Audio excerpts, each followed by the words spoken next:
Everyone, welcome back to my channel. कैसे हैं आप सभी? आई होप आप सब अच्छे होंगे। सबने तैयारी करना स्टार्ट कर दिया होगा। मई में आप लोग के एग्जाम्स हैं, ठीक है।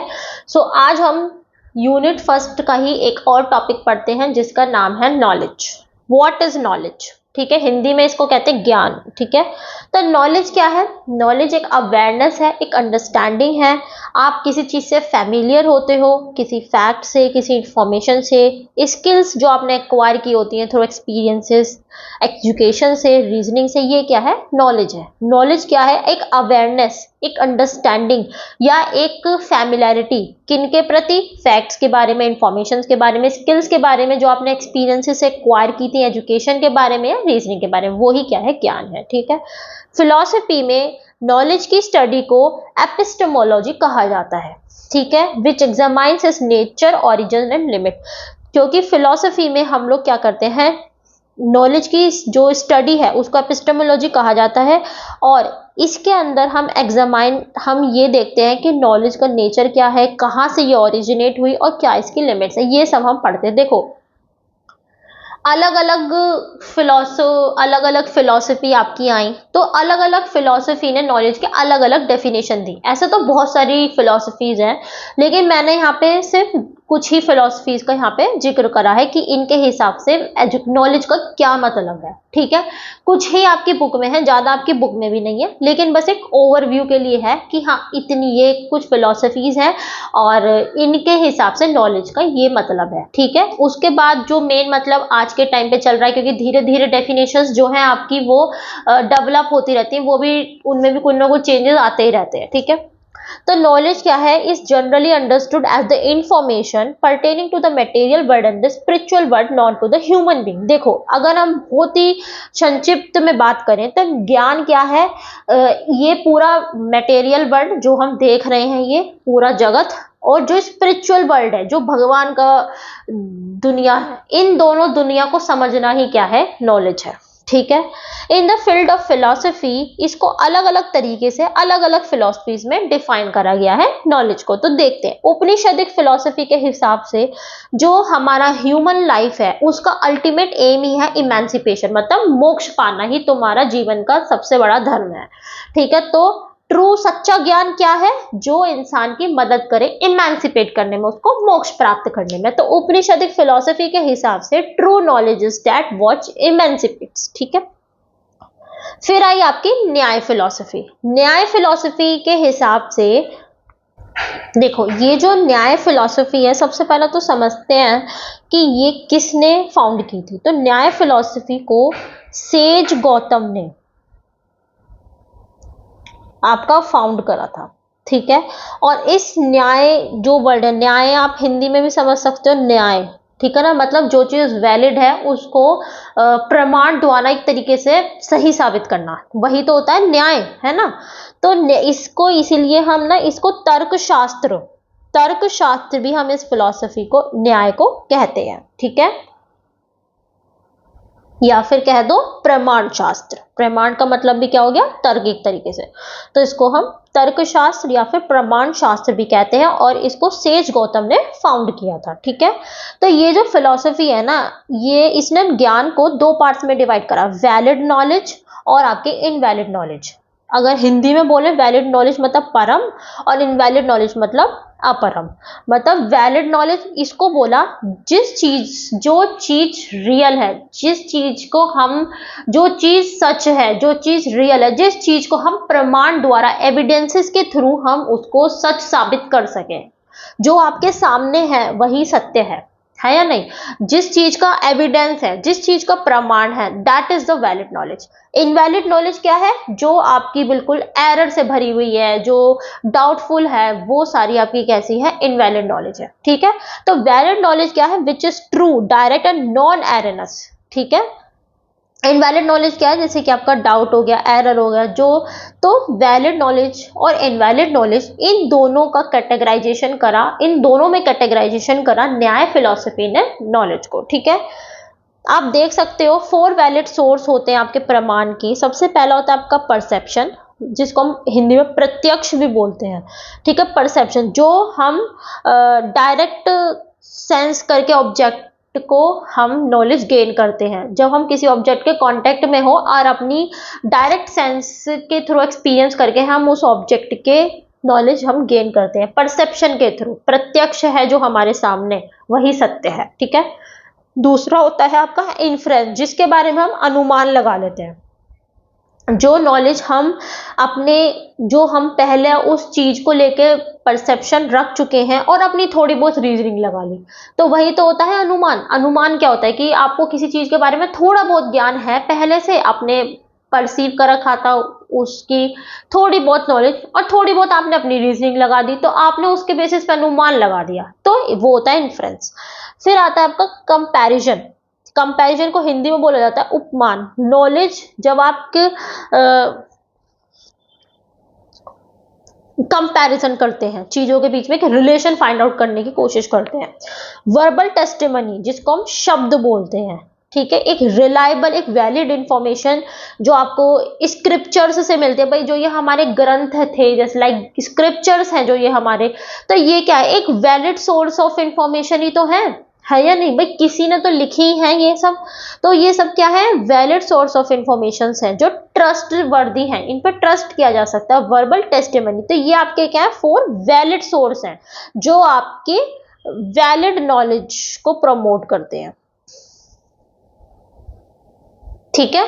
तो जो आपकी न्याय फिलॉसफी है, ये आपकी टोटल जो है कि आपकी तर्क शास्त्र कह दो या प्रमाण शास्त्र पे बेस है, ठीक है, ठीक है। तो न्याय नॉलेज क्या है, एक तरीके से तर्क शक्ति, ठीक है, कि नॉलेज आप कहाँ कहाँ से प्राप्त कर सकते हो, और सही नॉलेज एक तरीके से कहाँ कहाँ से आप, ठीक है, कि सही नॉलेज क्या है, सही नॉलेज आप कहाँ से ले सकते हो, ये सब के बारे में आपकी न्याय फिलॉसफी बात करती है, ठीक है। समझ में आया, ठीक है। देखो वैलिडिटी एंड कॉरेस्पॉन्डेंस, ये इसके कुछ की एक्सपेक्ट्स, देखो जो इस पैराग्राफ में लिखा हुआ है ना, उसी को मैंने यहाँ पे पॉइंट में एक्सप्लेन कर दिया है बस। वैलिडिटी एंड कॉरेस्पॉन्डेंस में मतलब valid knowledge is the correspondent theory of truth, it reveals an object as it is truly is based on reality, ठीक है।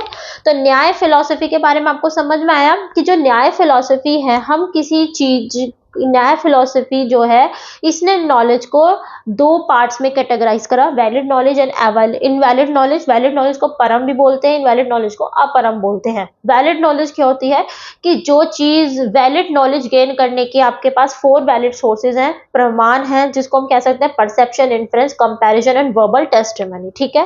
वैलिड मतलब जो चीज आपके सामने है, जो चीज आपके सामने प्रत्यक्ष है, वही सत्य है, ठीक है। जो बिल्कुल नॉन एरनस है वही आपकी वैलिड नॉलेज है, ठीक है।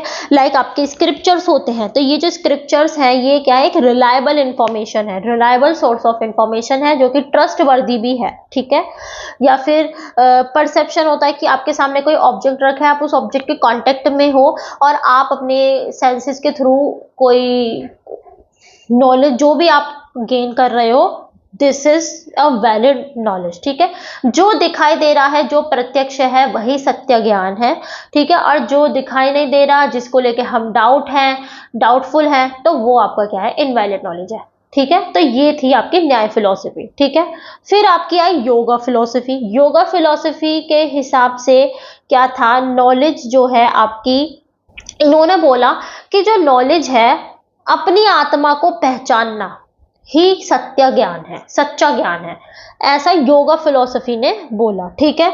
सेल्फ रियलाइजेशन करना, ठीक है, ट्रू सेल्फ पहचानना, अपनी आत्मा को पहचानना ही क्या है, सच्चा ज्ञान है, ऐसा योगा फिलॉसफी ने बोला, ठीक है। ना कि इसने कोई इंटेलेक्चुअल स्किल की बात नहीं करी, ना आप किसी चीज के अगर आप डायरेक्ट कांटेक्ट में हो तो उससे आप जो नॉलेज अपने एक्सपीरियंसेस के थ्रू या परसेप्शन के थ्रू गेन कर रहे हो, उसकी भी इसने बात नहीं करी। जैसे कि उपनिषद फिलॉसफी का था कि मनुष्य का अल्टीमेट एम है इमेंसिपेशन, तो सच्चा ज्ञान वो है जो मनुष्य को इमेंसिपेट करने में मदद करे। तो सेम थिंग यहाँ है कि योगा फिलॉसफी में क्या होता है कि सच्चा ज्ञान क्या है, अपनी आत्मा को पहचानना, अपने अंतर मन को पहचानना ही क्या है, सच्चा ज्ञान है, ठीक है। ऐसा इन्होंने बोला। इनके हिसाब से नॉलेज के क्या एक्सपेक्ट्स हैं, सेल्फ रियलाइजेशन। जनाना किसको बोलते हैं, नॉलेज को ही बोला जाता है, ठीक है, बुद्धि को बोला जाता है। सेल्फ रियलाइजेशन मतलब अल्टीमेट गोल क्या होना चाहिए आपका, समझना अपने आप को, अपनी अंतर आत्मा को, आप डिफरेंस कर पाओ, डिस्टिंग्विश कर पाओ अपने ट्रू सेल्फ में और अपनी ईगो में, ठीक है ना। और यही आपको मोक्ष का आपका ये क्या है, एक रास्ता है, ठीक है। ट्रू सेल्फ मतलब अपनी आत्मा का और जो आपके अंदर ईगो है, इन दोनों में आप डिफ्रेंशिएट कर पाओ, यही आपका अल्टीमेट गोल होना चाहिए, ठीक है। जब आप ट्रू सेल्फ में और ईगो में डिफ्रेंशिएट करने लग जाओगे तो इसका मतलब आप मोक्ष की तरफ बढ़ रहे हो, ठीक है। मीन्स ऑफ नॉलेज, प्रमाण, वैलिड नॉलेज आप एक्वायर कर सकते हो थ्रू 3 प्राइमरी वेज। किससे? प्रत्यक्ष से। प्रत्यक्ष मतलब जो चीज आपके सामने प्रत्यक्ष, आप किसी चीज के डायरेक्ट कांटेक्ट में हो, आप डायरेक्ट परसेप्शन ले सकते हो अनुमान लगा के, या फिर स्क्रिप्चर टेस्टिमनी जो आपकी शब्द होती है उससे। यही आपके क्या है, इनके हिसाब से भी यही आपके 3 प्राइमरी वेज हैं वैलिड नॉलेज एक्वायर करने के, ठीक है। एक्सपीरियंशियल रियलिटी की बात करते हैं। Knowledge is not just theory. Knowledge पाना, इसका मतलब ये नहीं कि आपने थ्योरेटिकली किसी चीज को पढ़ लिया, समझ लिया, लेकिन ये आपका ज्ञान कैसे आता है? प्रैक्टिस करके आता है। लाइक आप मेडिटेशन करते हो, ध्यान लगाते हो, डीप कंसंट्रेशन करते हो, जब भी तो आप सेंसरी वर्ड से ऊपर उठ पाओगे, है या नहीं। जब आप ध्यान नहीं लगा पाओगे, मेडिटेशन नहीं करोगे, तो आप इस सेंसरी वर्ल्ड में, इस मोह माया के जाल में फंसे रहोगे, ठीक है ना। लेकिन जब आप मेडिटेशन करते हो, डीप कंसंट्रेशन करते हो, चिंतन मनन करते हो, तो इससे क्या होता है, आप सेंसरी वर्ल्ड से ऊपर उठते हो। स्पिरिचुअल वर्ल्ड के बारे में जब आप पहुंचते हो तो उसमें आप अपनी आत्मा को पहचानते हो, अपने अंतर मन को पहचानते हो, अपने अंतर मन की सुनते हो, ठीक है। तो वो योग फिलोसफी कहता है कि वही सच्चा ज्ञान है और यही आपको मोक्ष की तरफ ले जाएगा, ठीक है।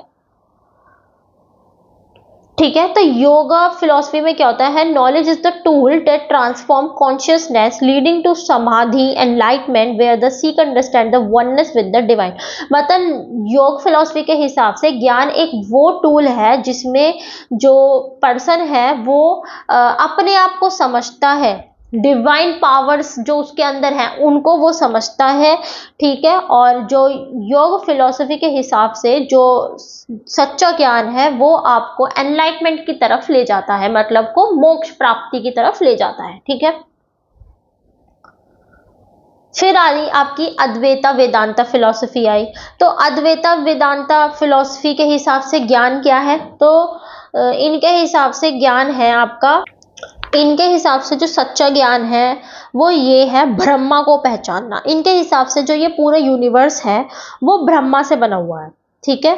और ये जो आपका मटेरियल वर्ल्ड है ये सब मोह माया है, ये सब कुछ भी नहीं है, ये तो सब एक माया जाल है। सिर्फ ब्रह्मा को समझना ही क्या है, एक सच्चा ज्ञान है। इनके हिसाब से जो आत्मा है वो भी एक ब्रह्मा का ही एक पार्ट है, ऐसा इनका मानना है, ठीक है। ठीक है, शंकराचार्य जी इस फिलॉसफी के फाउंडर थे। अब क्योंकि देखो वेदांता से समझ में आ रहा है, वेदांता मतलब वेद को मानना एक तरीके से, तो इसीलिए ये इसका नाम भी वेदांता फिलॉसफी ऐसे ही पड़ा, ठीक है। देखो शंकराचार्य जी ने क्या करा कि आपके 4 वेद होते हैं, 4 वेद होते हैं, उन 4 वेद के एंड में आपके आते हैं उपनिषद। तो उन उपनिषद में जो आपके कुछ फिलोसफिकल बिलीफ्स हैं तो उनको एक सिस्टमैटिक वे में रिप्रेजेंट करा है इन्होंने आपका इस फिलॉसफी में, ठीक है। ठीक है, समझ में आया। अब क्योंकि हम ऐसा मानते हैं कि जो वेद हैं वो एक ब्रह्मा की ही देन है, इसीलिए इस फिलॉसफी में ब्रह्मा के बारे में ही पूरी अंडरस्टैंडिंग लेना ही क्या है, एक ट्रू नॉलेज है। बाकी ये जो आपका मटेरियल वर्ल्ड है ये क्या है, अनट्रू है, ये एक माया जाल है, ठीक है। ठीक है, तो जो ज्ञान है वो कैसे आता है, श्रवण मनन निध्यासन करके। जो आपको गुरु पढ़ाते हैं उसको श्रवण करो, सुनो अच्छे से, मनन करो, निध्यासन करो, उसी से ही आपको ज्ञान गेन होता है, ठीक है। ये थी आपकी अद्वैत वेदांत फिलोसफी, समझ में आया, ठीक है। तो जो न्याय फिलोसफी है वो आपकी कहती है कि सच तक पहुंचो, सच को ढूंढने की कोशिश करो, ठीक है ना। न्याय फिलोसफी आपकी ये कहती है कि जो प्रत्यक्ष है, जो आपके सामने है, उसी को सत्य मानो, ठीक है ना। चाहे आपसे कोई कुछ भी कह रहा, सही, जब तक उस चीज का एविडेंस ना हो, बिना उस एविडेंस के आप उसको सत्य ना मानो। जब भी इन्होंने प्रमाण के आपके 4 इन्होंने वैलिड सोर्स बताए हैं। प्रत्यक्ष, एक तो आपने चीज को डायरेक्ट देखा कि जो चीज आपके सामने है, जो एविडेंस है जिस चीज का, उसी को सच मानो, ठीक है। फिर ठीक है। पर कई बार ऐसा होता है कि किसी चीज को आप देख के भी आप जो है उसको गलत समझ लेते हो। कई बार ऐसा होता है, एग्जाम्पल के तौर पे आप देख लीजिए, अंधेरे पे अगर आपकी इस रस्सी को देख लो तो आप उसको सांप समझोगे, है या नहीं। कहने को वो चीज आपके सामने प्रत्यक्ष है, लेकिन फिर भी आप उसको जो है गलत समझ बैठे, आप उसको सही नहीं समझ बैठे, तो उसके लिए होता है इन्फ्रेंस। ठीक है, ठीक है। फिर आपका आता है कंपैरिजन करना। इसमें क्या हो जाता है कि फॉर एग्जांपल मान लो आपने कहीं आप किसी जू में गए, वहां आपने कुछ इस तरीके का एनिमल देखा, जब आपने अपने दोस्तों को बताया उस एनिमल के बारे में तो आप अच्छे से शायद एक्सप्लेन नहीं कर पाए, तो आप क्या करोगे कि उसके जो मुंह था वो डोगी जैसा था, उसके जो कान थे वो बंदर जैसे थे। तो इस तरीके से अलग अलग जानवरों में समानता ढूंढ ढूंढ के आप उसको एक्सप्लेन करने की कोशिश करोगे, तो वही होता है कंपैरिजन करना। और फोर्थ होता है आपका वर्बल टेस्टिमनी। ठीक है, तो ये 4 वैलिड सोर्स के बारे में न्याय फिलोसफी बात करती है। ये सबसे बेस्ट फिलोसफी मेरे को लगती है, न्याय फिलोसफी, जो कहती है कि तुम जो है उसी चीज को सत्य मानो जो आपके सामने है, प्रत्यक्ष है। आप मतलब कि आप प्रत्यक्ष, अनुमान, उपमान और शब्द, ये 4 वैलिड सोर्स का यूज करके आप सत्य तक पहुंचने की कोशिश करो। ठीक है ना, बिना ऐसी ही किसी चीज को आप सच्चो मत मानो जब तक कि आपके पास एक ट्रू एविडेंस ना हो उसको सत्य मानने के लिए। ठीक है, ये इनके लिए सच्चा ज्ञान होता है। ठीक है, अद्वैत फिलोसफी आपकी कुछ कुछ उपनिषद वेदास पे बेस्ड होती है। ये इसके मानना यही है कि ब्रह्म ही जो है सत्य है, बाकी ये मटेरियल वर्ल्ड क्या है, ये सब एक माया जाल है। एक तरीके से ब्रह्मा का ज्ञान होना ही सच्चा ज्ञान है अद्वैत फिलोसफी के हिसाब से। ठीक है, योग फिलोसफी के हिसाब से, ठीक है, जो योग है देखो, इसका वर्णन आपको सभी आपके जो हमारे हिंदुओं के जो होली स्क्रिप्चर्स है, चाहे वो गीता हो, चाहे वो आपका महाभारत हो, चाहे वो उपनिषद हो, चाहे वो वेद हो, हर जगह आपको मिलेगा। लेकिन जो सबसे पहले जो आपका योग जहाँ से आरंभ हुआ, वो उसके जो है शिव जी को माना जाता है कि शिव जी जो है, ठीक है ना, जब भी तो शिव जी को हम आदि योगी भी बोलते हैं। तो शिव जी जो है वो योगा के प्रथम साधक है, प्रथम साधक है शिव जी। ठीक है ना, तो वहीं से ही योग आपकी शुरू होती आई है। ठीक है, ठीक है। तो जो योग फिलोसफी है, ये एक तरीके से आत्मा को परमात्मा से मिलाने वाली बात करता है। जो योग फिलोसफी है आपकी, ये अपने आप की, अपने आप को पहचाना, अपनी आत्मा को पहचानना, सेल्फ रियलाइजेशन करना, इसको ही ये सच्चा ज्ञान मानता है। क्योंकि मोक्ष प्राप्त हम जब भी कर सकते हैं जब आत्मा का परमात्मा से मिलन होगा, जब हम अपनी आत्मा को पहचानेंगे, उस पर कंट्रोल पाएंगे, है ना नहीं, मेडिटेशन करेंगे, जब भी तो हम इस सेंसरी वर्ल्ड से और ज़्यादा ऊपर उठ के हम स्पिरिचुअल वर्ल्ड पे सोचेंगे, उस पर ध्यान करेंगे। तो यही आपकी ये योग फिलोसफी कहती है। ठीक है, और डिटेल में हम इसके बारे में आगे पढ़ेंगे। जब यूनिट 2 है ना, तो उसमें भी आपका अद्वैत फिलोसफी और योग फिलोसफी का जिक्र है। अद्वैत फिलोसफी और योग फिलोसफी के बारे में इसलिए मैंने आपको थोड़ा बहुत यही बता दिया है। ठीक है ना, ज़्यादा कुछ आता नहीं है वैसे, मेरे हिसाब से तो कोई क्वेश्चन ऐसे पूछा भी नहीं गया है, लेकिन फिर भी थोड़ा बहुत ओवरव्यू होना चाहिए कि बाय द वे कभी पूछ ले, है या नहीं। तो हम पढ़ रहे थे नॉलेज के बारे में कि नॉलेज क्या है, वो ज्ञान। तो अलग अलग फिलोसफीज में अलग अलग डेफिनेशन दी नॉलेज की, उनके की न्याय फिलोसफी के हिसाब से ज्ञान क्या है, अद्वैत फिलोसफी के हिसाब से सच्चा ज्ञान क्या है, उपनिषद फिलोसफी के हिसाब से सच्चा ज्ञान क्या है। तो अलग अलग फिलोसफी ने अपने अपने तरीके से ज्ञान को डिफाइन करा। ठीक है, अब हम बात करते हैं, ज्ञान पढ़ लिया, ज्ञान क्या होता है, अब देखते हैं सोर्सेज ऑफ नॉलेज क्या क्या है। पहला सोर्स है आपका परसेप्शन, जो हम अपनी सेंसेस से चीजों को ऑब्जर्व करके लेते हैं। रीजनिंग, अपना थोड़ा बहुत लॉजिक लगाते हैं।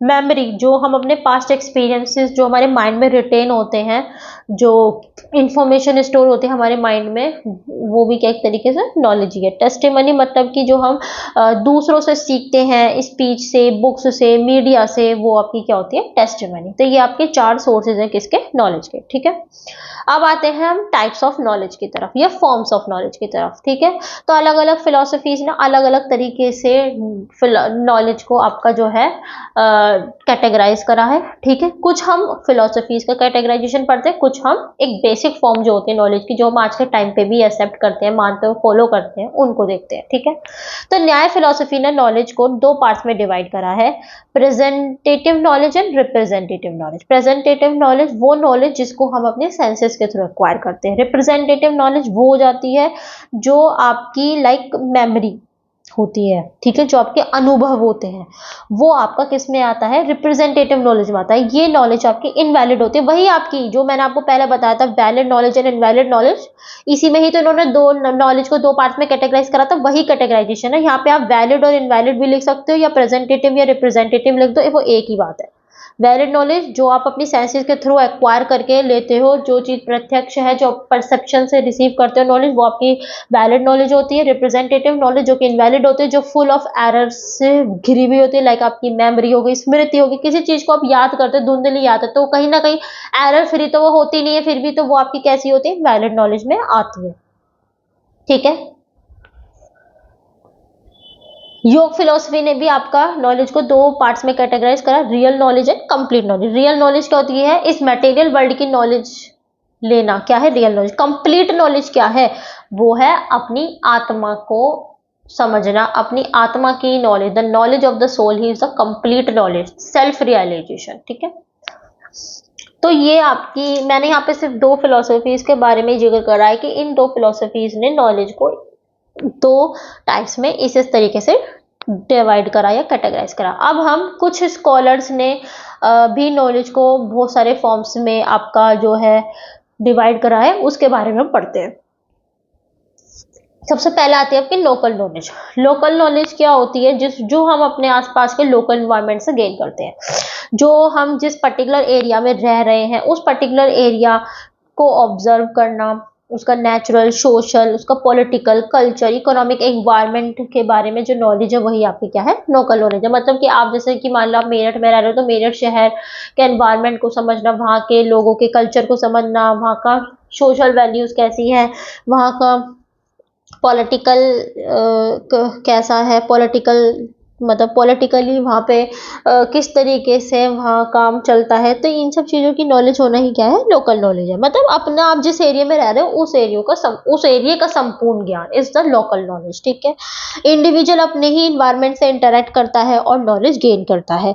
वो आप जिस एरिया में रह रहे हो, आप वहाँ का वेदर, वहाँ का क्लाइमेट, वहाँ का वेजिटेशन, वहाँ का पानी, वहाँ के फूल, वहाँ के leaves, birds, animal, life style, लोगों की ईटिंग हैबिट, लोगों का ड्रेसअप, ये सब आप ऑब्जर्व भी तो करते हो, तो ये सब क्या है, लोकल नॉलेज में आता है।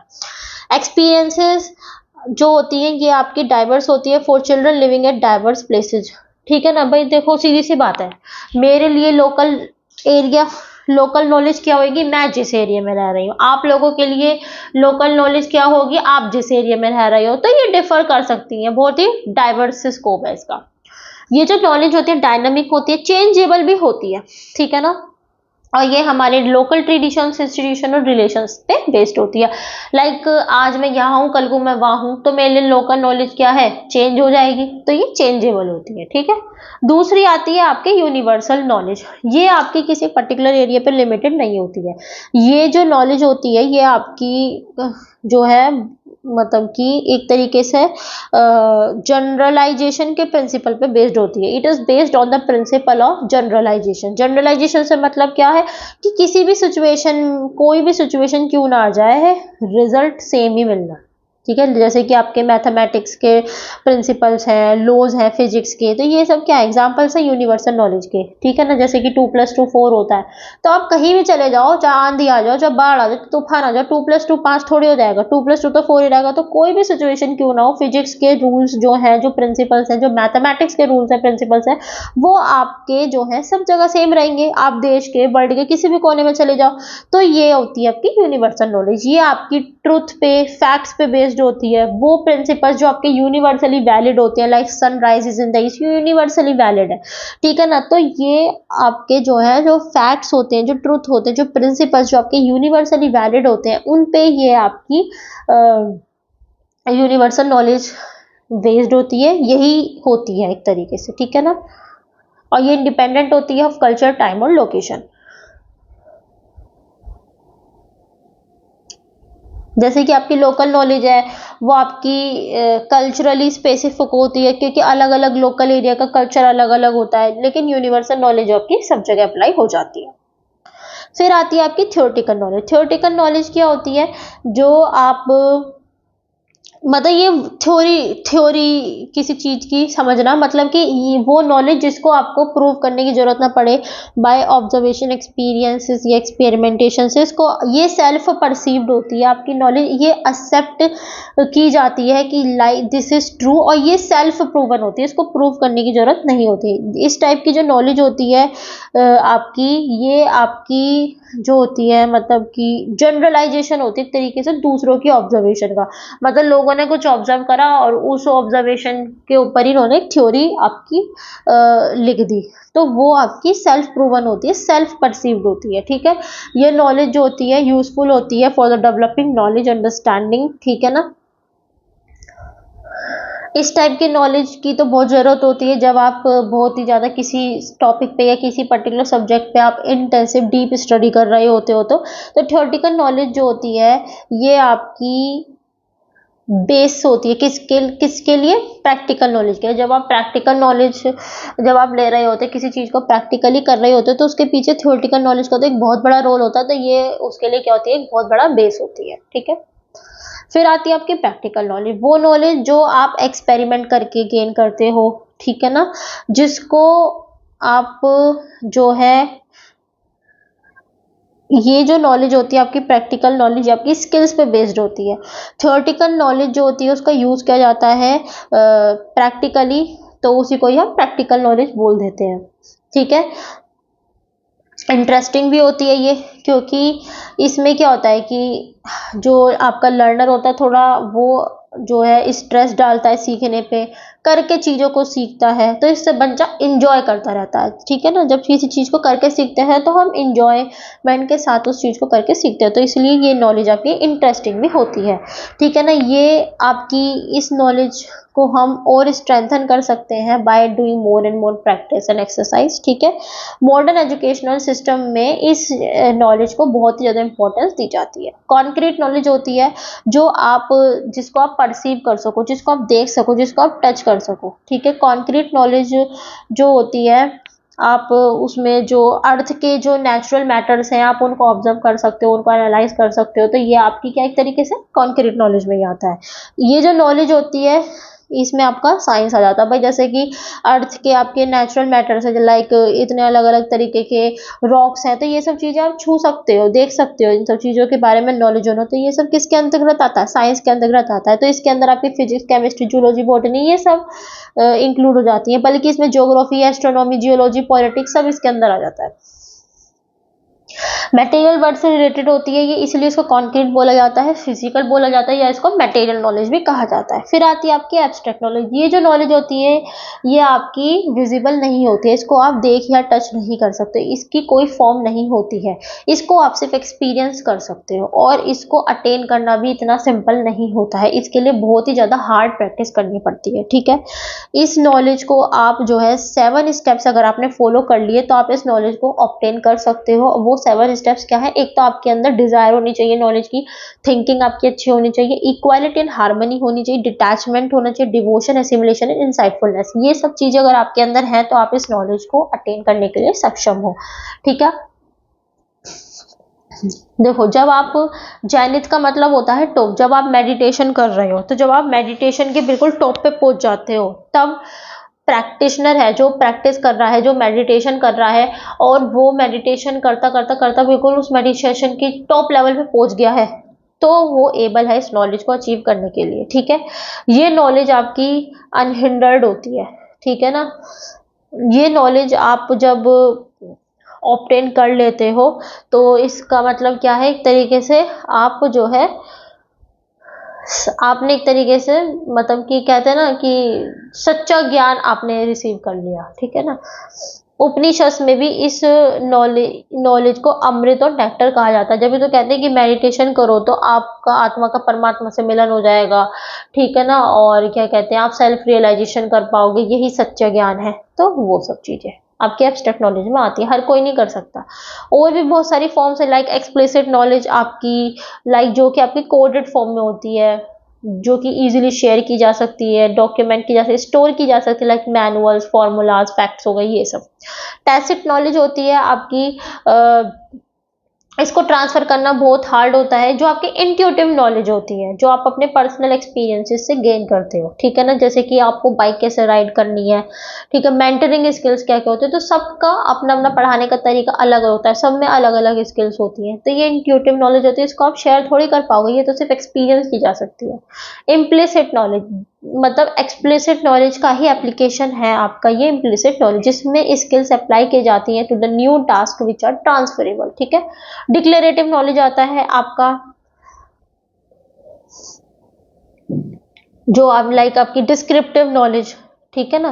प्रोसीजरल नॉलेज आती है, प्रोसीजरल नॉलेज में क्या आता है, नो हाउ, ठीक है ना। जब आप कोई टास्क परफॉर्म करते हो या कोई भी आप प्रोसेस कर रहे हो, तो उसमें आप जानने की कोशिश करते हो कैसे, ठीक है ना। डिक्लेरेटिव नॉलेज में होता है आपका क्या। कंडीशनल नॉलेज होती है आपकी, जब आप अपनी अंडरस्टैंडिंग अप्लाई करते हो अपना प्रोसीजरल नॉलेज में, ठीक है ना। जब आप कंडीशंस आपको कुछ दी जाती हैं, तो उससे आप जो नॉलेज अप्लाई करते हो। Priori knowledge, knowledge that exist independently of experience is based on logic and reason पे बेस्ड जो होते हैं, लाइक आपकी मैथमेटिक्स में जो आप लॉजिक रीजनिंग लगाते हो, ठीक है। इसमें से अगर आप 2-3 भी लिख दोगे तो दैट इज सफिशिएंट, ठीक है। अब posterior knowledge, knowledge which is drive from experiences, वो होती है आपकी पोस्टीरियर नॉलेज।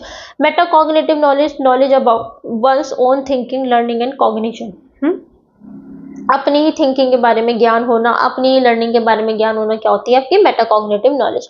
सिस्टम टारगेट या ट्रांसफॉर्मेशन नॉलेज जो होती है आपकी, इसके अंदर अंडरस्टैंड, आप जो है आप प्रॉब्लम को अंडरस्टैंड कर पा रहे हो, आपका गोल क्या है आप उसको समझ पा रहे हो, या फिर आप किस तरीके से ट्रांसफॉर्मेशन लेके आ सकते हो अपनी इस करंट स्टेट में, फिलहाल आप जिस स्टेट में हो, तो वो होती है आपकी क्या, ट्रांसफॉर्मेशन नॉलेज, ठीक है।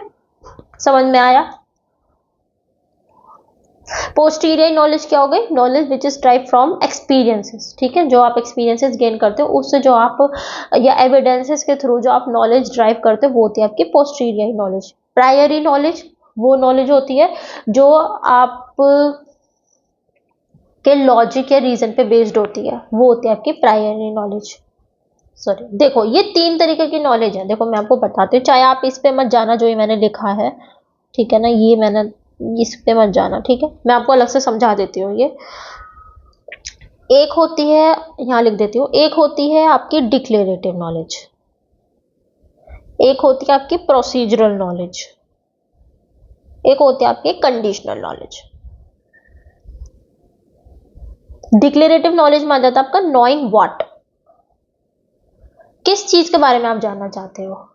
प्रोसीजर नॉलेज में आता है जब आप एक प्रोसीजर फॉलो करते हो, ठीक है ना, कि आप किस तरीके से जानोगे, ठीक है। कंडीशनल नॉलेज होती है नोइंग व्हेन, कब, एंड व्हाई। समझ में आया। ये आपकी जो फॉर्म्स है नॉलेज की। डिक्लेरेटिव नॉलेज में आता है नोइंग व्हाट, प्रोसीजर नॉलेज में आता है नोइंग हाउ, कंडीशनल नॉलेज में आता है नोइंग व्हेन एंड व्हाई, ठीक है। तो कंडीशनल नॉलेज क्या है, ये आपका एक जो है, इसमें क्या होता है कि आपके अंदर वो एबिलिटी कि आप किसी एक राइट कॉन्टेक्स्ट को आइडेंटिफाई कर पा रहे हो अपनी स्पेसिफिक स्किल्स का यूज करके, अपनी स्ट्रैटेजीज का यूज करके, वो होती है आपकी क्या, कंडीशनल नॉलेज, ठीक है। ठीक है, और ये आपकी यही कंडीशनल नॉलेज आपकी हेल्प करती है, लर्नर की हेल्प करती है ये डिसाइड करने में कि when to apply the procedural knowledge और डिक्लेरेटिव नॉलेज, ठीक है। वो होती है आपकी कंडीशनल नॉलेज, जो आपको ये हेल्प करे डिसाइड करने में when to apply this procedural knowledge and declarative knowledge, ठीक है। सर्कमस्टांसेस पे बेस्ड इस हिसाब से, जिससे कि बहुत ही ज़्यादा इम्पॉर्टेंट है आपकी ये क्रिटिकल थिंकिंग के लिए और नई नई सिचुएशंस में अडेप्ट करने के लिए। तो ये आपकी 3 नॉलेज होती है, ठीक है। देखो यही लिख रहा है, लेकिन थोड़ी लैंग्वेज ऐसी है तो इस वजह से मैंने आपको अपनी लैंग्वेज में समझा दिया। कंडीशनल नॉलेज का understanding when and why to apply the specific declarative and procedural knowledge. ठीक है, प्रोसीजरल नॉलेज क्या होती है? Know how knowledge. ठीक है, नो हाउ की मतलब कि आपको ये पता हो कि आपको कैसे नॉलेज जो है एक्वायर करनी है बाय परफॉर्मिंग टास्क और प्रोसेसेस। ठीक है, एक प्रोसीजरल क्या होना चाहिए आपका। डिक्लेरेटिव नॉलेज होती है नोइंग व्हाट, कि क्या नॉलेज आपको किस चीज की आपको नॉलेज एक्वायर करनी है, वो क्या है वो चीज, क्या उसमें कौन सा फैक्ट्स है, कि क्या वो डेटा है, क्या वो कंसेप्ट है जिसकी आपको नॉलेज एक्वायर करनी है, वो होती है आपकी डिक्लेरेटिव नॉलेज में। ठीक है, समझ में आया?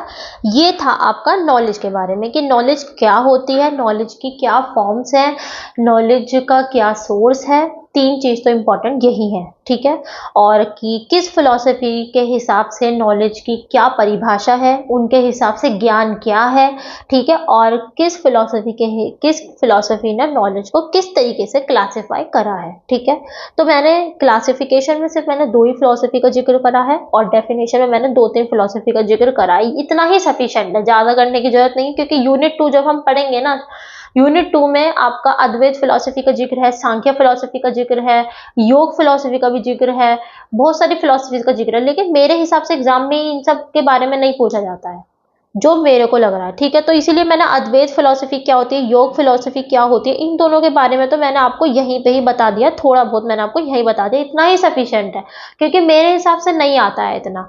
ठीक है, और क्या कहते हैं कि सांख्य फिलॉसफी आपकी रह जाएगी, वो मैं आपको यूनिट 2 में कवर करवा दूंगी। ठीक है, तो ये 3 फिलॉसफी इंपॉर्टेंट है बेसिकली, योगा फिलॉसफी, न्याय फिलॉसफी एंड अद्वैत फिलॉसफी। ठीक है, इनके बारे में मैंने आपको यही बता दिया। फिर भी आपको कोई भी दिक्कत, दुविधा, परेशानी हो, मेरे को कमेंट सेक्शन में प्लीज जरूर बताइएगा। सपोर्ट कीजिए चैनल को, अच्छा लग रहा है तो वीडियो लाइक कर दीजिए, शेयर कर दीजिए, सब्सक्राइब कर दीजिए। ठीक है, और कल मिलते हैं हम, कल आपको नेक्स्ट वीडियो में। आप कल को हम यूनिट 2 स्टार्ट करेंगे इस सब्जेक्ट की। ठीक है, so thank you, take care, bye bye, God bless you.